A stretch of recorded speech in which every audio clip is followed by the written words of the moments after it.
Hey y'all, it's Amanda. Welcome back to the channel and welcome to another video. And today we're going to do the Holmes is Where the Heart Is book tag.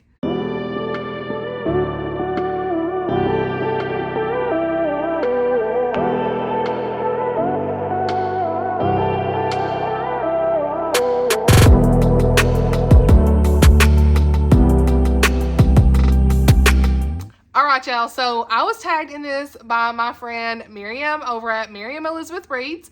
Check her video out if you haven't. I will leave it down below. Give her some subscriber love as well. Love her. She is what I call the classic queen, okay? And also mystery queen, okay? So that's what this video is going to celebrate is mysteries because Sherlock Holmes, okay? Now, in celebration of this video, did I pull out all the Sherlock Holmes books I own but haven't read because reasons? I don't have any reasons, but I own these, okay? So the ones I own, just to show y'all in this video, because they're not answers for the tags because I haven't read them, but is the Hound of the Baskervilles. Okay, love this edition. Got this on Book Outlet. We love to see it. And then I have got the Memoirs of Sherlock Holmes, A Study in Scarlet, and The Sign of the Four. The Return of Sherlock Holmes. I don't even know what order these are in, so I'm not a, His Last Bow. And The Adventures of Sherlock Holmes. One day, I will read one of these. Is it this year? Probably not. But I could surprise y'all. I could. So, let's just say that. There have been stranger things happen. But I will say my experience with Sherlock Holmes begins and ends with the BBC series with Benedict Cumberbatch, okay? Yeah, it's my favorite. I didn't watch actually the last one because I heard it wasn't that good, so I never got to the last one. But I enjoyed the first three, I want to say, episodes of it.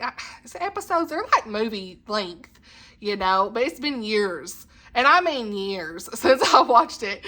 But I loved him as Sherlock. I thought it was just the perfect casting, and it was just a good time. So, yeah, and then Moriarty, honey, the guy who played him, I can't remember his name, but wild. And then, of course, you know, the guy who played Watson, I'm losing his name right now. Is it Martin something? He was also in The Hobbit, you know, so he did a really great job as well. So I just felt like that was a really well-rounded cast. But have I watched the other ones? No. So I can't tell you nothing.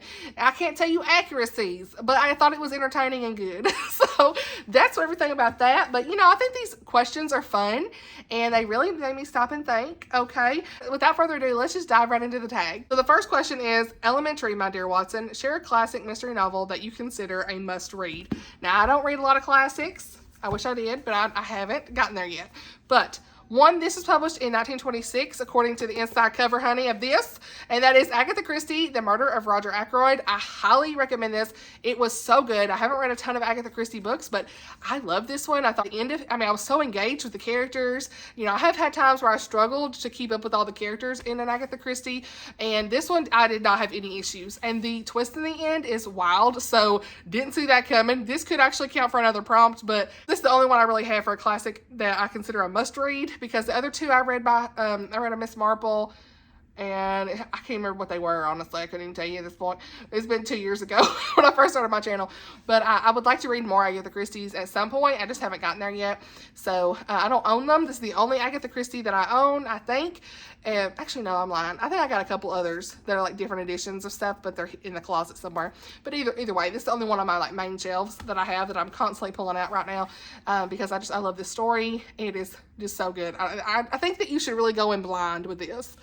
I think everybody should. I tried to read the synopsis for this one day and I was like, I think y'all just need going blind.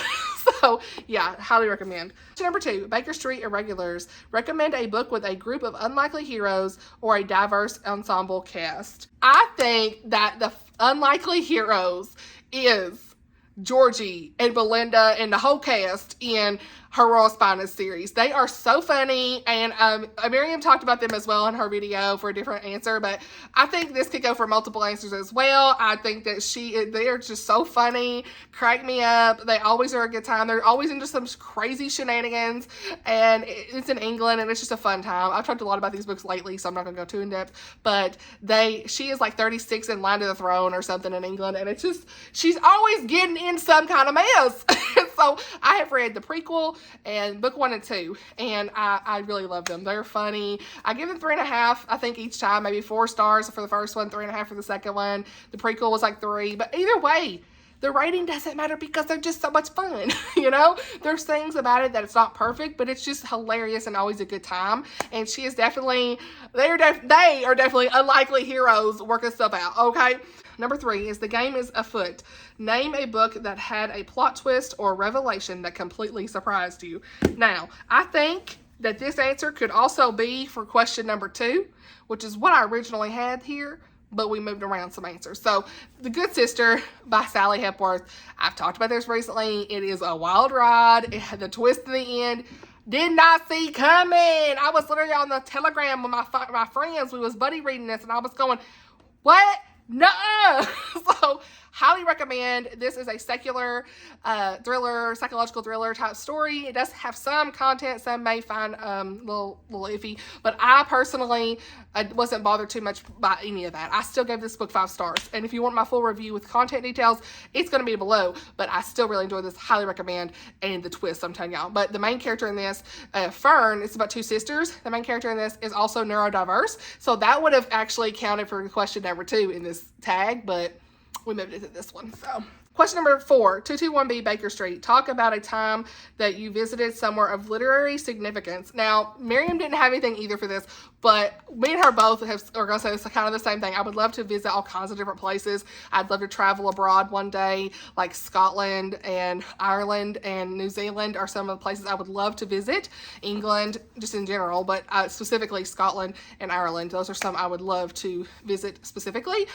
I haven't really traveled a lot, but some of the places Blake and I have went to, we went in 2014, we went to Wilmington, North Carolina, and that is a very historically rich town. There was so much to learn there. I looked up really quick just some of the significance there. They had one of the largest and richest collection of 19th century urban architecture.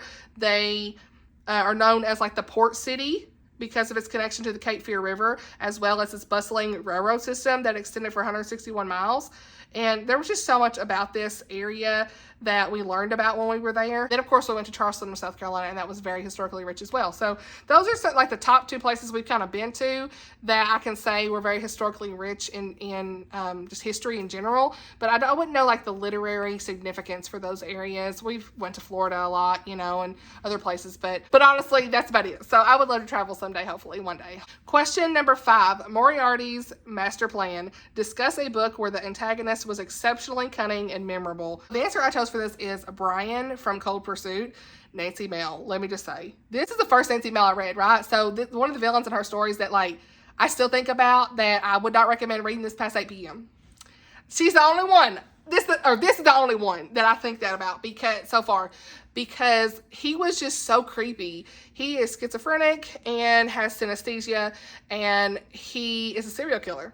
The way she described things with him, his point of views were very unsettling. The Christian suspense story, but I was just took back. I had to take breaks. It was wild. So he's very memorable because of these things. Like I would not want to be in a back alley with this guy. I'll tell you that right now. Don't look to him. Don't even look at him the wrong way. That is how I got the perception of him. Okay, don't even be looking at him the wrong way because reasons. Okay. So next is number 7. Number 7 is The Hound of the Baskervilles. Talk about a book with... Wait, no, I'm skipping one. Number 6 is The Art of Deduction. Mention either a book that kept you guessing all the way to the end or one where you guessed the outcome early on. What did I write down for that? So the answer I have for this is The 7.5 Deaths of Evelyn Hardcastle. This kept me guessing. I had no idea. You're in so many different point of views. I had to take notes. It was one of the most interesting reading experiences I've ever had in a book. I was very proud of myself when I finished it. Honestly, it was very outside of my comfort zone. This is a secular mystery, kind of like magical realism in a way, because like the person each day is inhabiting a different person in this world of mystery, we'll say. Evelyn Hardcastle will be murdered at 11 p.m. 8 days, 8 witnesses for you to inhabit. We will only let you escape once you tell us the name of the killer. So it was very interesting. As the first, I think 8 days or 8 days. For the first 8 chapters, you were in the body of one person, and you didn't really like. You as the reader don't know who you really are, I guess. Like you're trying to figure this out at first. And then the next day you're in somebody else's body. And then you're just like reliving the same day. And so it keeps you guessing the whole time. I highly recommend you have the book with you. Don't just be listening to that audiobook. You'll be really confused. So reading in tandem is the way I did it, and it helped. So yeah, this one definitely kept me guessing to the end. And your girl is not good at guessing the outcome. There's only been one book I think I've ever done that. So usually I'm guessing up to the end. Now, number 7 is The Hound of the Baskervilles. Talk about a book with a strong atmospheric setting, or one where the setting plays a significant role in the story. So I decided to pick a setting or settings for a couple of books here, 2 or 3 anyway, that have a big significant role in the story. And one of those, 2 of those are Nancy Mel. This is Jamie J. Wright. Nancy Mel's next. Jamie J. Wright, The Vanishing at Castle Moreau, and The Lost Boys of Barlow Theater. So these have the settings of a theater and a castle. Very important to the plot, very important to the story. You're in this setting the entire time, and it's almost like it's its own character. The theater and the castle are almost like their own characters in a way. So yeah, the way that they're described and all that stuff, it's very, very significant to the plot in here. And then of course we've got Nancy Mel. So Free Fall. This is book 3 in the Quantico Files series. Book 1 is Nightfall, 2 is Deadfall, and 3 is Free Fall. The reason I picked Free Fall is this circus type stuff I can't remember if it was a circus or if it was just like, I think it was an abandoned amusement park actually. Yeah, the abandoned amusement park. And it's kind of like a character in itself as well, but it was very interesting because there's these people that are like being held hostage at this old abandoned amusement park, basically. It's like a really big important part to the plot because nobody knows like where these people are. Nobody knows where Alex is at.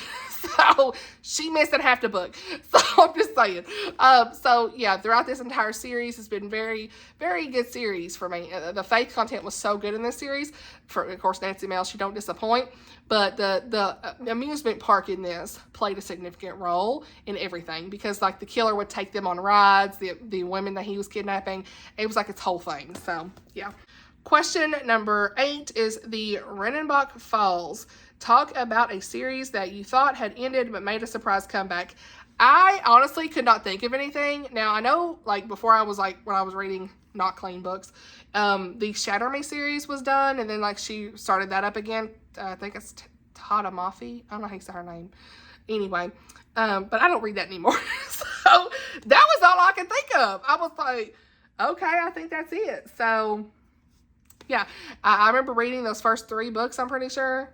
And I don't think they're clean, honestly. I can't remember. It was like when it's been over 10 years ago. It's been a long, long, long time ago. So I can't tell you. But that's the only thing I got. So yeah, I didn't have nothing else. So anyway, we're going to go on. Number 9 is Sherlockian adaptations. That's your favorite book to screen adaptation or retelling of the classic story. So, y'all already know, Pride and Prejudice, okay, the 2005 movie is ultimate goals. I loved the 1995 one as well, but after I watched 2005, it took my favorite place of the adaptations, but I still like both for what they are, if that makes sense. But look here. The Handflakes, I'm sorry, it is my favorite adaptation of a classic. So, and of course, I really liked the one for Sherlock with Benedict in it, like I already said. So, then we've got number 10, The Great Detective. Recommend a book with a brilliant and memorable protagonist. I think for this answer, I have to say both Miss Marple and Hercule Poirot. They really are like the ultimate protagonists and that are just brilliant. I love the 2 books I've read.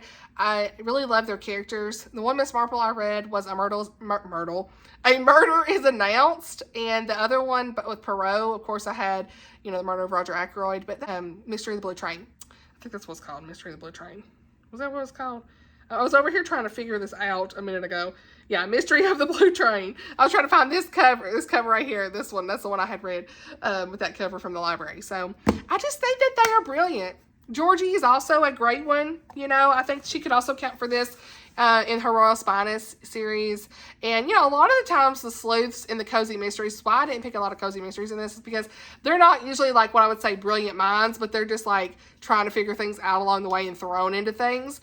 So I didn't pick any cozy mysteries for this, but I feel like that those are just some of the most brilliant minds in the mysteries, and I really want to read more Agatha Christie books. Let me know your favorite Agatha Christie that you think would not be too many characters for me to read. Let me know. Is it, you know, more of the popular ones? Just let me know. I tried to read Death on the Nile, but I felt like there were so many characters, I just couldn't get with it for some reason. I don't understand. Like, I struggle with classics. I really do. And so, there are times I'm like, ooh, I kind of want to read Agatha Christie. And is it because of the hype? I don't know.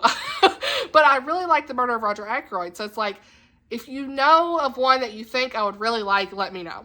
That might be a best. Because there's so many of them, I don't know where to even start. So, yeah, that's it for this tag. Let me know some of your answers down below. If you want to do this tag, feel free. I'm not going to tag anybody as usual. I'm not tagging nobody, but I would love to see other people do this tag. So yeah, thank you so much, Miriam, for tagging me. I loved having this as a video to do for this month. It was so much fun. I have filmed 3 videos back to back, girl, so my voice is gone. But I loved being able to do this. It's a very quick video. So maybe one day I'll get to them Sherlock Holmes, you know what I'm saying? But thank you so much for watching. I'll see y'all in my next video. Bye, y'all.